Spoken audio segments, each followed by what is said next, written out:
नमस्कार दोस्तों, मैं शुभम संकेत आप सभी का अपने YouTube channel mission success with संकेत एंड टीम में स्वागत करता हूं, अभिनंदन करता हूं। दोस्तों, अगर आपने मेरे YouTube चैनल को अभी तक सब्सक्राइब नहीं किया है तो कृपया आप हमारे YouTube चैनल को सब्सक्राइब करें और अपने दोस्तों से शेयर करें ताकि इस वीडियो का, इस पढ़ाई का ज़्यादा से ज़्यादा लाभ अन्य लोगों तक पहुंच सके। तो दोस्तों, आप हमारे YouTube चैनल पर बने रहें और हम जितने भी वीडियो अपलोड कर रहे हैं आप उन्हें देखें और हमें अपना सुझाव भी भेजें। जैन धर्म की बात करें तो इसके 24 तीर्थंकर हुए और उनके अलग अलग प्रतीक चिन्ह थे। तो दोस्तों, जैसा कि हम सभी जानते हैं, महावीर स्वामी को जैन धर्म का संस्थापक या प्रवर्तक माना जाता है। ये जैन धर्म के 24वें तीर्थंकर थे। तो ऋषभदेव पहले तीर्थंकर थे दोस्तों, और इन्हें परंपरागत संस्थापक कहा जाता है। इन्हें वास्तविक संस्थापक कहा जाता है, इन्हें परंपरागत संस्थापक कहा जाता है। जैसा कि दिल्ली सल्तनत में भी वास्तविक संस्थापक इल्तुतमिश को कहा जाता है, लेकिन दिल्ली सल्तनत का संस्थापक कुतुबुद्दीन ऐबक को माना गया है। और वास्तविक संस्थापन की बात करें तो इल्तुतमिश हो जाता है।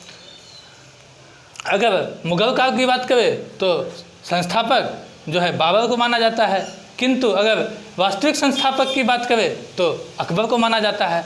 इसी प्रकार दोस्तों, यहाँ भी जैन धर्म में परंपरागत संस्थापक ऋषभदेव थे और वास्तविक संस्थापक महावीर स्वामी थे, जिनके बचपन का नाम वर्धमान भी था। दोस्तों, अगर हम आज 24 तीर्थंकर और प्रतीक चिन्हों के बारे में आपको बताएंगे, आप इसे एक नज़र रखें। आपको पूरा नहीं रटना है, लेकिन जो एग्जाम में पूछे जाते हैं, जिस पे फोकस किए जाते हैं, हम भी आपको उनसे अवगत करवाएंगे। कृपया आप हमारे साथ बने रहें और इस वीडियो को ज़्यादा से ज़्यादा लाइक करें और शेयर करें। पहले ऋषभदेव, इनका प्रतीक चिन्ह सांड है, ऋषभ है, जिसे बेल भी कहा जाता है। दूसरे अजितनाथ, इनका प्रतीक चिन्ह गज है, हाथी। तीसरे संभवनाथ, इनका प्रतीक चिन्ह अश्व है अर्थात घोड़ा। चौथे अभिनंदन नाथ, इनका प्रतीक चिन्ह कपि है, यह एक प्रकार की बंदर की तरह की प्रजाति होती है। पांचवें सुमतिनाथ, इनके प्रतीक चिन्ह क्रोंच हैं, ये एक प्रकार की शायद पक्षी है दोस्तों, हाँ ये पक्षी है, चकवा जिसे कहते हैं। छठे पद्म प्रभु, और इनके प्रतीक चिन्ह पद्म है, पद्म का अर्थ कमल होता है। तो जैसा नाम वैसे इनके प्रतीक चिन्ह है दोस्तों। पद्म प्रभु का प्रतीक पद्म है, तो आप लोग इसे इजी याद रख सकते हैं। सातवें सुपार्श्व, इनके प्रतीक चिन्ह स्वास्तिक हैं। ये स्वास्तिक हिंदू धर्म में बहुत ही शुभ माना जाता है। किसी भी कार्य को अथवा किसी भी पूजा को प्रारंभ करने से पहले स्वास्तिक और ओम का जो है उच्चारण या फिगर बनाना महत्वपूर्ण है, क्योंकि यह शुभ है माना जाता है। आठवें चंद्र प्रभु के प्रतीक चिन्ह चंद्र हैं। चंद्र प्रभु के प्रतीक चिन्ह चंद्र हैं। नवमें हैं सुविधिनाथ, इनके प्रतीक चिन्ह मकर है। 10वें शीतलनाथ, इनका प्रतीक चिन्ह श्रीवत्स है। 11वां श्रेयांश, इनका प्रतीक चिन्ह गेंडा है। 12वां वासुपुज, इनका प्रतीक चिन्ह महिष है, भैंसा है। महिष भैंसा का ही नाम है दोस्तों, दूसरा नाम है। 13वें हैं विमलनाथ, वरा, इनके वरा ये प्रतीक चिन्ह जो है वरा है विमलनाथ का। 14वें हैं अनंतनाथ, इनका प्रतीक चिन्ह शयन है। 15वें हैं धर्मनाथ, इनका प्रतीक चिन्ह वज्र है, हथियार, एक प्रकार का हथियार। 16वें हैं शांतिनाथ, इनका प्रतीक चिन्ह मृग है। 17वें हैं कुंथनाथ, इनके प्रतीक चिन्ह अज है। अज का अर्थ ब्रह्मा से है दोस्तों। अज मतलब ब्रह्मा भी होता है, ब्रह्मा का ही दूसरा नाम अज है। 18वें हैं अहरनाथ, इनका प्रतीक चिन्ह मीन है। 19वें हैं मल्लीनाथ, ये इनका प्रतीक चिन्ह कलश है, जल कलश। और 20वें हैं मुनि सुब्रतनाथ, इनका प्रतीक चिन्ह कुरुम है दोस्तों। 21वें हैं नेमिनाथ, इनका प्रतीक चिन्ह निरुत्तर है अर्थात नीला कमल। 22वें हैं अरिष्टनेमि, इनका प्रतीक चिन्ह शंख है। 23वें हैं पार्श्वनाथ, इनका प्रतीक चिन्ह सर्पफन है। और 24वें हमारे बिहार के वैशाली जिला के निवासी महावीर स्वामी जी, इनका प्रतीक चिन्ह सिंह है। तो दोस्तों, एग्ज़ाम के अगर पॉइंट की बात करें तो ये पहले और दूसरे महत्वपूर्ण हो जाते हैं, और इन दोनों की चर्चा जो है हमें यजुर्वेद में भी मिलती है। इनकी चर्चा हमें यजुर्वेद में भी मिलती है, और पहले दूसरे बहुत महत्वपूर्ण हैं, और नीचे से 21वें, 22वें, 23वें और 24वें अक्सर एग्ज़ाम में पूछे जाते हैं। यूपी के एग्ज़ाम में 21वें, 22वें, 23वें के बारे में पूछा जाता है दोस्तों। यूपी पीसीएस हो चाहे अदर कोई भी एग्ज़ाम होता है वहाँ पूछा जाता है।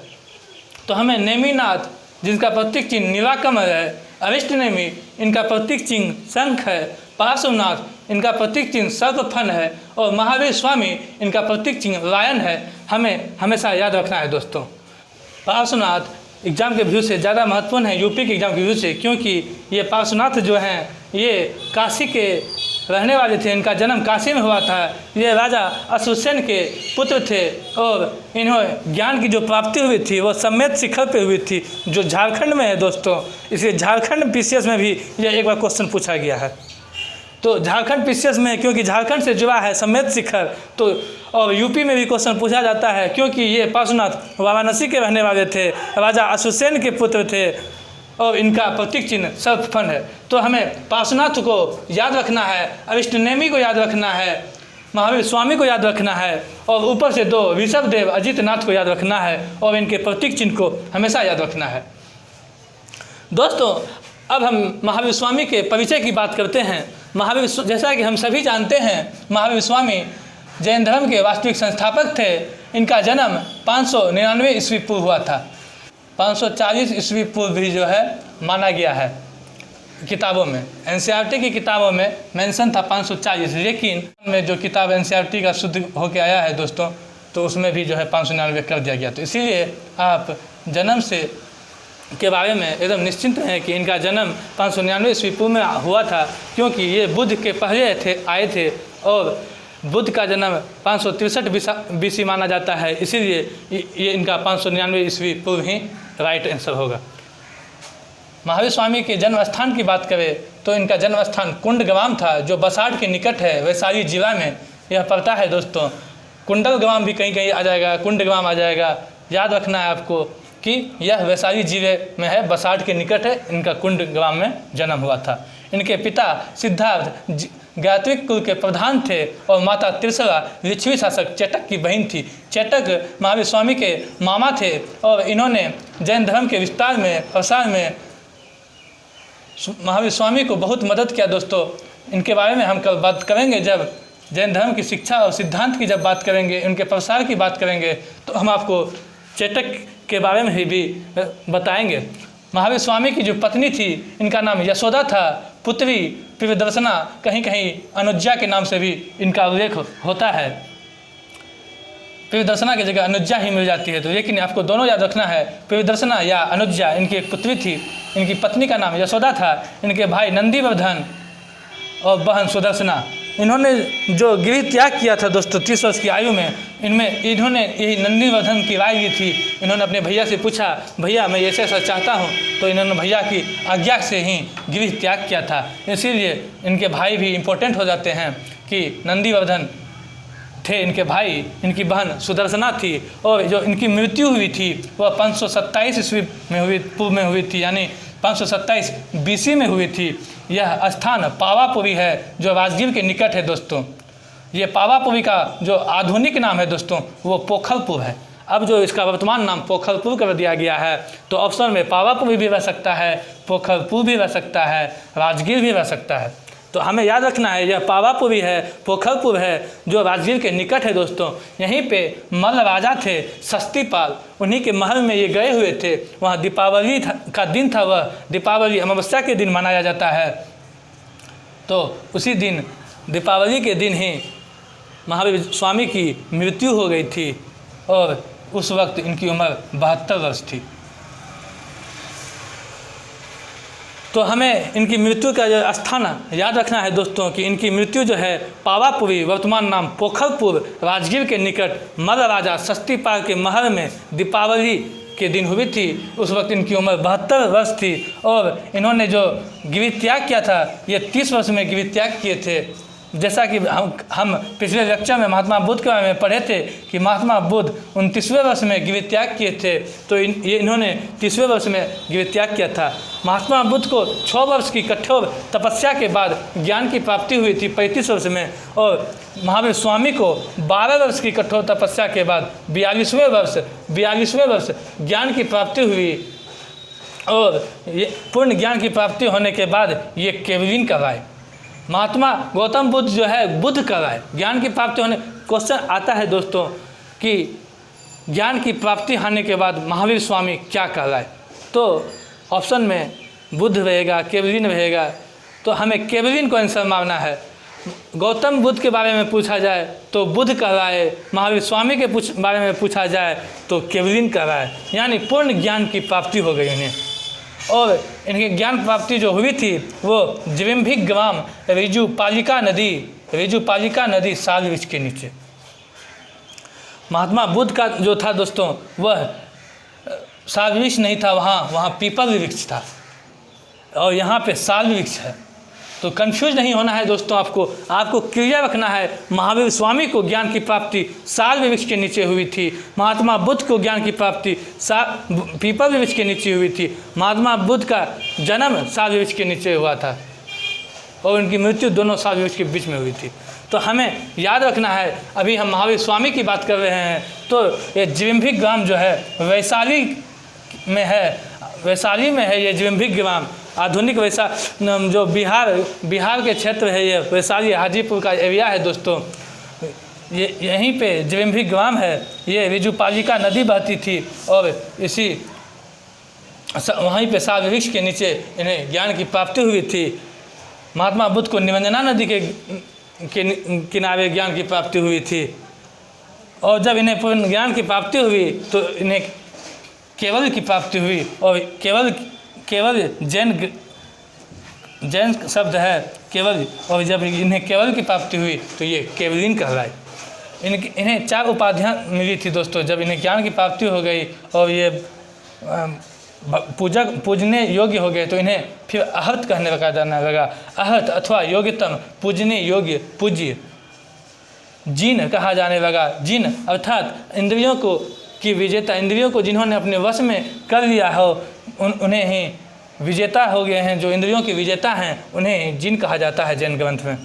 निर्ग्रंथ, बंधन मुक्त या बंधन रहित, यानी ये किसी भी मोह माया से दूर हो चुके हैं, ये बंधन रहित हो चुके हैं, और इन्हें निर्ग्रंथ कहा जाने लगा। दोस्तों कल हम बात करेंगे जब जैन सिद्धांत की, जैन दर्शन की और जैन का विस्तार, तो हम बताएंगे। अभी एक हमने बताया था बौद्ध धर्म में भी त्रिरत्न था, यहाँ जैन धर्म में भी त्रिरत्न है।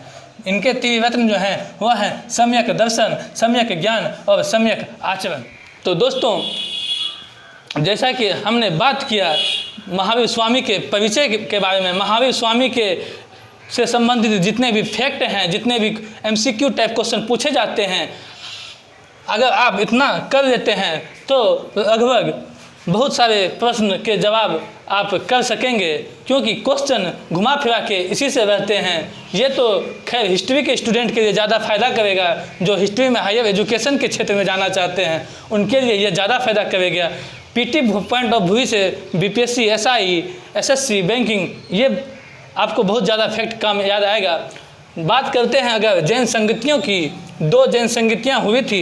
जैसा कि हमने बौद्ध संगतियों की बात की थी तो हमने बताया था कि 4 बौद्ध संगतियाँ हुई थी। तो यहाँ पे लेकिन जो 2 जैन संगतियाँ हुई उनमें प्रथम जो जैन संगति थी वो 300 BC में हुई थी। तत्कालीन शासक चंद्रगुप्त मौर्य थे।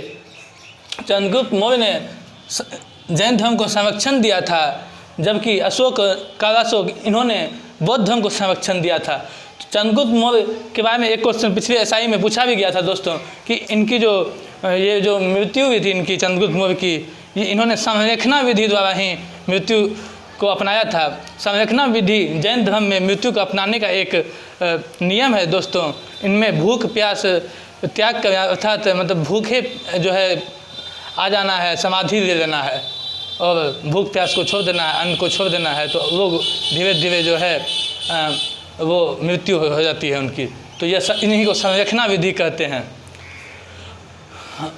इन्हीं संरक्षणा विधि के द्वारा चंद्रगुप्त मौर्य मृत्यु की प्राप्ति हुई थी। और वही इस समय शासक थे प्रथम जैन संगति के समय। जो यह स्थान था प्रथम जैन संगति का, वह पाटलिपुत्र था, पटना था। और इनकी इस प्रथम जैन संगति की विशेषता यह थी कि इस जैन संगति में 14 पूर्वों का यानी 14 पूर्वज का जो है 12 अंग में संकलन किया गया था, संपादन किया गया था। इनके संपादन करने वाले स्थूलभद्र थे। ये ही स्थूलभद्र इस प्रथम अधिवेशन की अध्यक्षता भी किए थे, प्रथम संगति की अध्यक्षता भी किए थे। और ये श्वेतांबर के समर्थक थे। और इस प्रथम संगति में दोस्तों जैन धर्म का डिवाइड हो जाता है, जैन धर्म का विभाजन हो जाता है 2 भागों में, एक श्वेतांबर और दूसरा दिगंबर। जो श्वेतांबर के समर्थक थे वो स्थूलभद्र और उनकी टीम थी, और जो दिगंबर के समर्थक थे वो भद्रबाहु थे और उनकी टीम थी। हम कल बात करेंगे श्वेतांबर और दिगंबर की। आपको बता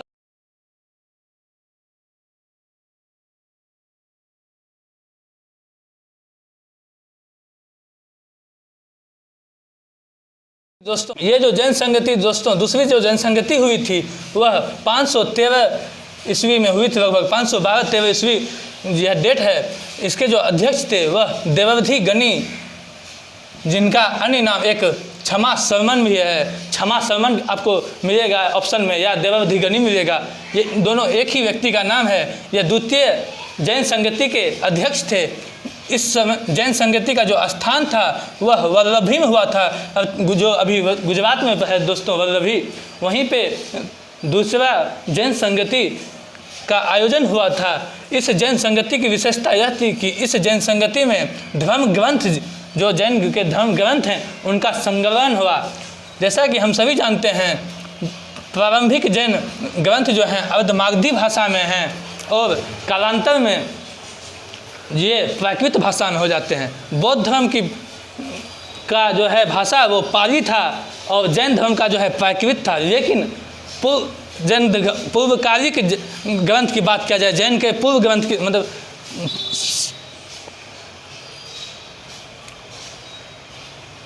जैन के पूर्व ग्रंथ की बात किया जाए कि पूर्वकालिक ग्रंथ की भाषा क्या थी, तो वो अर्धमागधी भाषा होगा दोस्तों। बाद में प्राकृत भाषा में ही इनका सारा बुक जितना भी रचना है सब आने लगा। हम कल आपको कुछ सोर्सेस भी बताएंगे, साहित्यिक सोर्सेस की सूची अवेलेबल कराएंगे, जिसके माध्यम से हम जैन धर्म और बौद्ध धर्म दोनों का हम एक सोर्सेस का अलग वीडियो बना देंगे। जैसे कि भगवती सूत्र जैन ग्रंथ का ही एक महत्वपूर्ण स्रोत है। उसी में 16 महाजनपद का जो है चर्चा किया गया है। बौद्ध धर्म के अंगुत्तर निकाय हैं और इसका भगवती सूत्र, इन दोनों में 16 महाजनपद की चर्चा है। तो और भी कई लेखक हैं जैन ग्रंथ से जुड़े हुए, जिन्होंने कई सारे बुक को लिखा है। कल के वीडियो में उसकी भी हम चर्चा कर देंगे। अभी देखते हैं कि ये जो द्वितीय जैन संगति का जो विशेषता था उसमें धर्म ग्रंथ का संकलन हुआ। यह अर्धमागधी भाषा में था और यह 12 उपांग जोड़ा गया। यहाँ पे जो 14 पूर्व को यहाँ 12 अंग में स्थूलभद्र द्वारा संपादन किया गया था पहले में, तो 12वां अंग जो है खो गया था इसमें, तो जैन संगति दूसरे संगति, तो इसीलिए जो है यहाँ 12 उपांग को जो है जोड़ा गया। कुछ अन्य फैक्ट की बात करें तो दोस्तों ये सब क्वेश्चन कुछ पूछा जाता है। जल मंदिर कहाँ है, तो जल मंदिर पावापुरी में है, जो जहाँ इनकी मृत्यु हुई थी, वहीं पे एक मंदिर बनवाया गया है, जो है वो पावापुरी स्थान है दोस्तों। प्रथम जैन प्रतिमा की बात किया जाए कि पूरे उपमहाद्वीप में, पूरे भारतीय उपमहाद्वीप में प्रथम जैन प्रतिमा कहाँ से प्राप्त हुई, यह क्वेश्चन एक बार पूछा गया है यूपीएससी या बीपीएससी किसी इसी टाइप के एग्जाम में पूछा गया है दोस्तों, सिविल सर्विस के एग्जाम में। तो वहाँ पूछा गया था प्रथम भारतीय उपमहाद्वीप में प्रथम जैन प्रतिमा कहाँ से प्राप्त हुई थी। तो ये बिहार में ही दोस्तों पटना के पास है, रोहानीपुर एक जगह है, पटना के एरिया में ही है रोहानीपुर, यहीं से प्रथम जैन प्रतिमा प्राप्त हुई थी। और एक पुस्तक है सूत्र कृतांग, इसी पुस्तक में दोस्तों सबसे पहले यानी सर्वप्रथम शतरंज के खेल की चर्चा है। तो यह भी क्वेश्चन बहुत ही महत्वपूर्ण हो जाता है कि शतरंज की खेल की चर्चा किस पुस्तक में की गई है, तो वह सूत्र कृतांग में की गई है। जैन धर्म है, इसी में शतरंज के चर्चा की गई है। श्रवणबेलगोला कर्नाटक में चंद्रगिरी पहाड़ी पे स्थित है। श्रवणबेलगोला महत्वपूर्ण जगह, यहीं पे जो है ये चंद्रगुप्त मौर्य ने भी संरक्षणा विधि से अपने प्राण त्यागे थे। इसी ऋषभदेव के पुत्र थे गोमतेश्वर बाहुबली, जिनका एक मंदिर बनाया गया है कर्नाटक में श्रवणबेलगोला में। ये मंदिर जो है राजमल चतुर्थ के मंत्री चामुंड राय ने बनवाया था। यह 983 ईस्वी में बनाया गया था। जो 57 फीट ऊंची प्रतिमा है इनकी, गोमतेश्वर बाहुबली की। यहाँ जैन धर्म का यह पवित्र स्थान माना जाता है। यहाँ जो है 12 वर्ष में, प्रत्येक 12 वर्ष के बाद एक महामस्तकाभिषेक समारोह का आयोजन होता है, जिनमें सभी जैन भिक्षु जो आमंत्रित होते हैं और वे वहाँ जमा होते हैं, एकत्रित होते हैं, और एक बहुत बड़ा आयोजन होता है। यह क्वेश्चन 1997 के IAS में पूछा गया था कि महामस्तकाभिषेक समारोह का आयोजन कहाँ होता है, तो यह श्रवणबेलगोला में होता है। यह जैन धर्म से जुड़ा हुआ पवित्र स्थान है दोस्तों। यहाँ गोमतेश्वर बाहुबली की प्रतिमा है, इसे हम लोग याद रखना है। ये आदिनाथ मंदिर है जो विमल शाह ने बनवाया था, दिलवारा के में है। यह जैन मंदिर है, यह भी बहुत फेमस है दोस्तों। हाथी गुम्फा अभिलेख के बारे में जैसा कि हम सभी जानते हैं, यह उड़ीसा में है, पूर्वी जिला उड़ीसा में पड़ता है। हाथी गुम्फा अभिलेख प्राकृत भाषा का अभिलेख है दोस्तों। यह प्राकृत भाषा का अभिलेख है दोस्तों। यह खारवेल जो एक राजा हैं, कलिंग राजा खारवेल, जिनका जो है यह एकमात्र खारवेल का अभिलेखीय साक्ष्य बस हाथी गुम्फा अभिलेख में मिलता है दोस्तों।